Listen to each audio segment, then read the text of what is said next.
آج ایک قطرہ بھی کافی ہوگا، اج سا بھی نہیں کھلے راہ بھی نہیں، انج ٹوک انوکھڑے ٹوکدے نہیں، ٹر پویں تے فاصلے مک جاندے، گھر بیٹھیاں پینڈے مکدے نہیں۔ آج قدم قدم چلیں گے، ماضی کے گناہ تو ایک آنسو سے دھوئے جا سکتے ہیں نا۔ وہ ایک فقیر تھا، بازار میں کھڑا رو رہا تھا، تو کسی نے روک کے کہا بابا کیا ماجرا ہے، کسی نے مارا ہے، کیوں رو رہے ہو؟ اس نے کہا نہیں نہیں نہیں، کوئی ایسی بات نہیں، ان لوگوں کے رویے نے رلا دیا۔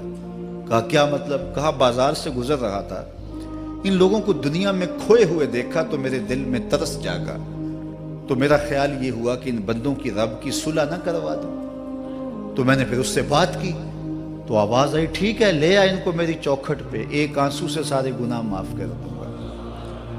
میں بڑا خوش ہوا، میں ان سے بات کی، یہ الٹا میرا مذاق اڑانے لگے، جا بابا کام کر، تجھے کیا پتا دنیا داری کیا ہوتی ہے۔ تو وہ تو مان رہا تھا، یہی نہیں مان رہے، تو مجھے ان کے رویے پہ رونا آ رہا ہے۔ وہ کہتا ہے میں بخشنے پہ آمادہ ہوں، ہم تو مائل بکرم ہیں، کوئی سائل ہی نہیں، راہ دکھلائیں کسے، راہ رب منزل ہی نہیں، جلوائے طور تو موجود ہے، کوئی موسیٰ ہی نہیں۔ وہ تو کہتا ہے میں معاف کر دوں گا، لیکن یہ عجیب ہے کہ یہ آمادہ ہی نہیں ہے، یہ مان ہی نہیں رہے۔ تو مجھے ان کے رویے پہ افسوس آ گیا، ان کے رویے پہ رونا آ گیا، اس لیے میں رو رہا ہوں، ورنہ نے مجھے مارا نہیں، کوئی تکلیف نہیں پہنچائی۔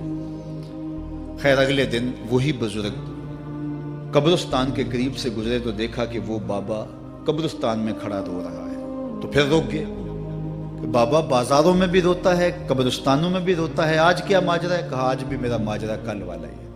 کہا کیا مطلب؟ کہا کل بازار سے گزر رہا تھا، ان کو دنیا میں کھوئے ہوئے دیکھا، میرے دل میں ترس جاگا، تو میرا خیال ہوا ان بندوں کی اور رب کی صلح کروا دوں، تو وہ تو مان رہا تھا، وہ بندے ہی نہ مانے، تو آج میں ادھر آ گیا۔ میں نے کہا چلو ان سے بات کرتے۔ آج میرا خیال یہ ہوا کہ قبرستان والوں کی اور رب کی صلح کروا دوں۔ تو کہا پھر آج کیا بنا؟ کہا آج یہ مان گئے ہیں، وہ نہیں مانتا۔ تو صاحبو آج وہ مان رہا ہے، آج ہم مان جائیں۔ میں نے کتب میں پڑھا ہے کل قیامت کے دن نیکوکار بھی پچھتائیں گے۔ بدکاروں کا پچھتانا تو سمجھ میں آتا ہے، نیکوکار کیوں پچھتائیں گے؟ جب اپنے اچھے اعمال کی جزا دیکھیں گے تو پچھتائیں گے، جو چند لمحے ضائع کر دیے وہ بھی کیوں ضائع کر دیے۔ قیمتی زندگی ہے، یہ ٹوٹتی سانسیں، ان کی قدر کیجیے۔ ایک بزرگ فرماتے ہیں کہ مجھے اس بات کی سمجھ نہیں آتی تھی کہ جو قرآن نے کہا ان الانسان لفی خسر، بے شک انسان خسارے میں ہے، تو میں سمرقند کے بازار سے گزر رہا تھا تو وہاں ایک آدمی پھٹے پہ برف رکھ کے بیچ رہا تھا اور ساتھ آواز لگا رہا تھا۔ آج کل تو یہاں وہ پاپڑ بیچنے والے بھی کوئی آواز لگاتے، تو وہ برف پھٹے کے اوپر رکھ کے بیچ رہا تھا اور ساتھ آواز لگا رہا تھا۔ آواز کیا تھی؟ ارحمو ارحمو الا من یذوب راس مالہ، او گزرنے والوں میرے پہ ترس کھاؤ، میں ایسا تاجر ہوں جس کا راس المال پگھلتا جا رہا ہے۔ چونکہ یہ جو برف ہے ایسا سودا ہے جو گاہک کا انتظار نہیں کرتا۔ آپ کپڑا بیچتے ہیں، آج گاہک نہیں آیا، ہو سکتا ہے کل دعانے مہنگا بیچ لیں۔ آپ پیٹرول بیچتے ہیں، ہو سکتا ہے کہ کل پڑا 6 روپے اوپر چلا جائے، آپ کا لاکھوں کروڑوں کا فائدہ ہو جائے۔ لیکن آپ اگر برف بیچتے ہیں، آج نہیں بکی تو کل برف ہی نہیں ہوگی۔ تو وہ سل پہ برف بیچ رہا تھا اور ساتھ لوگوں کو دہائی دیتے ہوئے کہہ رہا تھا او لوگو میرے پہ ترس کھاؤ، مجھ سے برف لیتے جاؤ، میں ایسا تاجر ہوں جس کا راس المال پگھلتا جا رہا ہے۔ تو کہتے ہیں جب اس نے یہ آواز لگائی نا تو میرے قدم رک گئے اور میں اس کے قریب چلا گیا اور میں نے کہا کہ مجھے ان الانسان لفی خسر کا ترجمہ سمجھ میں آ گیا۔ جس طرح تیری برف پگھلتی جا رہی ہے، میری زندگی پگھلتی جا رہی ہے، اور اگر تو اب برف وقت پہ بیچ لے، ان پگھلتی برف کو تو درہم کے بدلے، دینار کے بدلے، پارچہ جات کے بدلے، جنس کے بدلے فروخت کر لے تو فائدہ ہو جائے گا، 4 آنے تیرے ہاتھ لگ جائیں گے۔ اور میں بھی ان سانسوں کے بدلے درود پڑھ لوں، ان سانسوں کے بدلے سجود کر لوں، ان سانسوں کے بدلے قیام کر لوں، کسی دکھی کے سر پہ ہاتھ رکھ دوں، کسی پریشان کی پریشانی دور کر دوں تو میری سانسیں کام آ جائیں گی، ورنہ یہ ٹھہریں گے نہیں۔ سوئے ہوئے ہوں تو پھر بھی سانسیں ٹوٹ رہی ہوتی ہیں۔ تو ہم کتنی جلدی موت کی طرف بڑھ رہے ہیں، تو زندگی کتنی مختصر ہے اور ہم کتنے بے پرواہ ہیں۔ آنکھیں اس وقت کھلتی ہیں جب آنکھیں بند ہوتی ہیں، لیکن کیا فائدہ اس وقت کا؟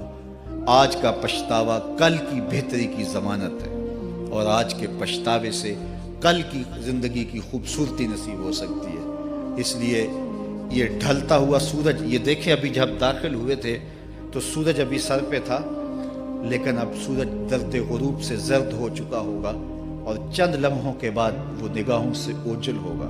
میاں صاحب بھی بولے کہ زندگی تیری جو ہے ڈوبتے سورج کی طرح ہے، ڈیگرتے دن گیا محمد اوڑک نو ڈوب جانا۔ تو یہ میں اور آپ لمحہ لمحہ موت کے قریب ہو رہے ہیں۔ اس سے قبل کہ وہ وقت آئے کوئی حجت باقی نہ رہے، مجھے اپنی زندگی کو، آپ کو اپنی زندگی کو اللہ اور اس کے رسول کی چوکھٹ پہ حاضر کر دینا ہے۔ ہمارے میزبان محترم نے کہا والدہ ماجدہ کی بابت، تو آج ان کے اصالِ ثواب کے لیے میں اور آپ جمع ہیں۔ ایک وقت ہمارے اوپر بھی آنے والا ہے کہ لوگ ہمارے لیے جمع ہو رہے ہوں گے۔ یہ وقت تو آنے والا ہے، اس کے تو چھٹکارا نہیں ہے، اس سے تو خلاصی نہیں ہے، کوئی بھاگ سکتا نہیں ہے، موت سے تو فرار نہیں ہے۔ تو آج وہ نہیں ہیں، لیکن ان کا سعادت مند بیٹا ان کی یادوں کے چراغ کو روشن کیے ہوئے ہے۔ ورنہ میں ایسے بیٹے بھی دیکھے ہیں جنہوں نے اپنی سکی ماں کا جنازہ نہیں پڑھا۔ آپ کہیں گے کوئی ایسا بد نصیب بھی ہو سکتا ہے، جنازگاہ میں گیا ہے لیکن وہاں جا کے کھڑا رہا ہے، جنازہ نہیں پڑھا۔ آپ کہیں گے کہ ایسا بد نصیب، میں نے کہا ایسے بد نصیب آپ نے بھی دیکھے ہوں گے۔ یہ کون سے بد نصیب ہیں؟ یہ وہ بد نصیب ہیں جنہیں جنازہ آتا نہیں، ساری زندگی لوگوں سے فراڈ کرتے ہیں، اور جب اپنی ماں مر جاتی ہے، اپنا باپ فوت ہو جاتا ہے، تو یہ فراڈ پھر وہ اپنی ماں سے بھی کرتے ہیں، اپنے باپ سے بھی کرتے ہیں۔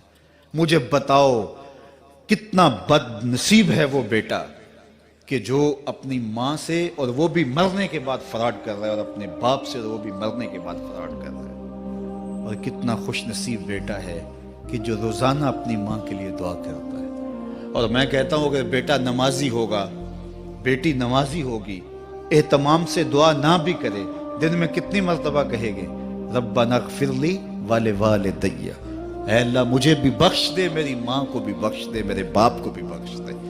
اور جب بندے ہاتھ اٹھا کے دعا مانگتے ہیں اللہ خالی ان ربکم حیی کریم یستحیی من عبدہ اذا رفع یدیہ ان یردہما صفرا، تمہارا رب حیا کرنے والا سخی ہے، کریم ہے۔ بندے جب اس کے سامنے ہاتھ اٹھا کے دعا مانگتے ہیں، اللہ فرماتا ہے مجھے شرم آتی ہے ان کے اٹھے ہوئے ہاتھ خالی کیسے موڑ دوں۔ انہوں نے میرے سے مانگا ہے، میں بھی نہیں دوں گا تو کس در پہ جائیں گے۔ میں ایک دیہاتی بات کرنا چاہتا ہوں، اتنے لوگ جتنے آپ یہاں بیٹھے ہیں، اتنے لوگ اٹھ کے کسی دنیا دار کے ڈیرے پہ چلے جائیں اور اس سے کچھ مانگیں اور وہ دے سکتا بھی ہو، تو کیا وہ آپ کو خالی لوٹا دے گا؟ وہ کہے گا ڈیرہ داری کی شان کے خلاف ہے کہ اتنے لوگ دروازے پہ آ گئے اور ان کو خالی موڑ دوں۔ تو جب تم اتنے بڑے ڈیرہ دار ہو اور تمہیں اتنی غیرت ہے کہ اتنے لوگوں کو خالی نہیں موڑتے، تو کریم خالی موڑتے؟ آؤ تو صحیح اس کی چوکھٹ پہ جھولی پھیلاؤ تو صحیح۔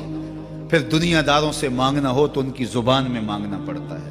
اللہ سے جس زبان میں مرضی مانگو، عربی میں مانگو، اردو میں مانگو، ہندی میں مانگو، سندھی میں مانگو، اقبال کے لہجے میں مانگو، سادی کے انداز میں مانگو، نہیں مانگنا آتا خالی ہاتھ پھیلا دو، وہ بند لبوں کی بولیاں بھی سنتا ہے۔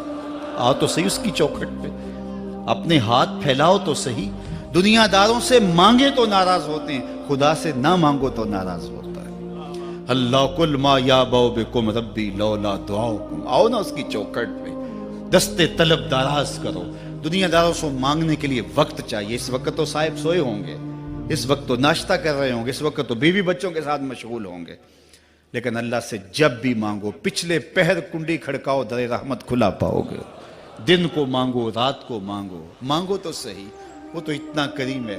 اچھا بت کو سامنے کھڑا کیا ہے اور زلیخا ہاتھ جوڑے بت کے آگے پکار کرتی ہے، روزانہ سے شام کھڑی ہو جاتی ہے، یا صنمی یا صنمی، اے میرے بت، اے میرے بت، بچھڑا ہوا یوسف ملا دے۔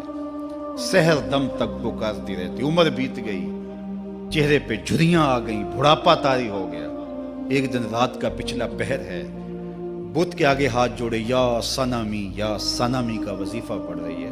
اچانک نیند کا جھٹکا آ گیا، زباں بل کھا گئی، بولی یا سمادی یا سمادی۔ کہا جبریل جلدی جا، یوسف کے گھوڑے کا رخ موڑ دے۔ یا اللہ تجھے تو نہیں پکار رہی، وہ تو بت کو پکار رہی ہے۔ زباں بل کھا گئی، یا صنمی کی بجائے یا سمادی کے لفظ زبان پہ آ گئے۔ کہا جبریل اتنا عرصہ ہوا بت کو پکارتے ہوئے، اس نے کوئی جواب نہیں دیا، آج جیسے بھی اس کے لبوں پہ میرا نام تو آیا ہے، اگر میں نے بھی جواب نہ دیا میرے اور بت میں فرق کیا ہوا؟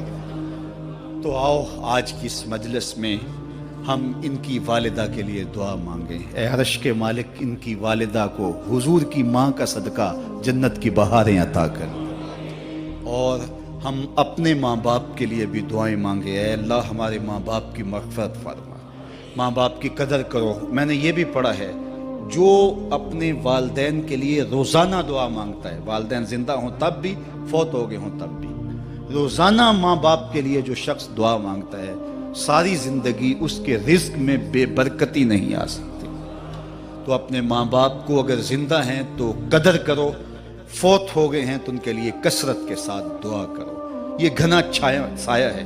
کبھی آپ نے درخت کو دیکھا ہے کہ ساری دھوپ اپنے پتوں میں جذب کرتا ہے اور نیچے بیٹھنے والوں کو چھاؤں دیتا ہے؟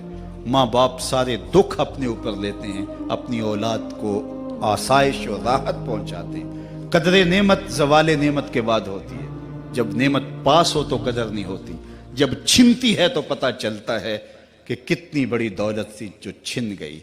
میں تو آپ کیا، میری اور آپ کی حیثیت کیا، ماں کی کمی تو آمنہ کے لال نے بھی محسوس کی ہے۔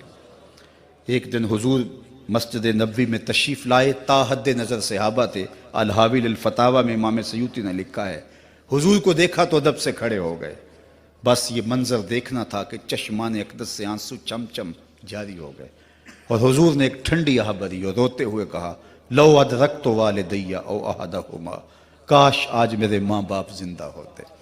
انسان نے دکھوں کا دور دیکھا ہو نا، اچانک خوشحالیاں مل جائیں تو پھر انسان یہ آرزو کرتا ہے کہ میرے ماں باپ نے میرا وہ غربت کا دور دیکھا تھا، آج دولت کی چہل پہل بھی دیکھتے، آج میرے آنگن میں بہاریں بھی دیکھتے تو کتنے خوش ہوتے۔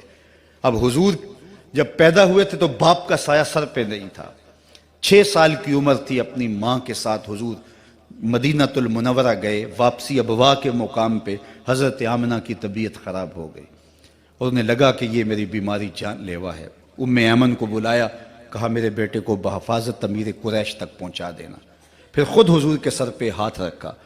سیدہ آمنہ سلام اللہ علیہا حضور سے کوئی باتیں کرنا چاہ رہی تھی لیکن ضبط کے بندھن ٹوٹ گئے۔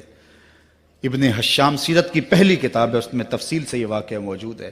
جب سر پہ ہاتھ رکھا تو حضرت آمنہ کی آنکھیں چھلکنے لگی اور روتے ہوئے آپ نے چند جملے کہے، کہا بیٹا ہر نئی چیز نے پرانا ہو جانا ہے، ہر باقی نے فنا ہو جانا ہے، میں بھی جا رہی ہوں، وذکر باق، لیکن میرا ذکر نہیں مٹے گا، وولدت طہرا، اس لیے کہ تیرے جیسا پاکیزہ بیٹا چھوڑ کے جا رہی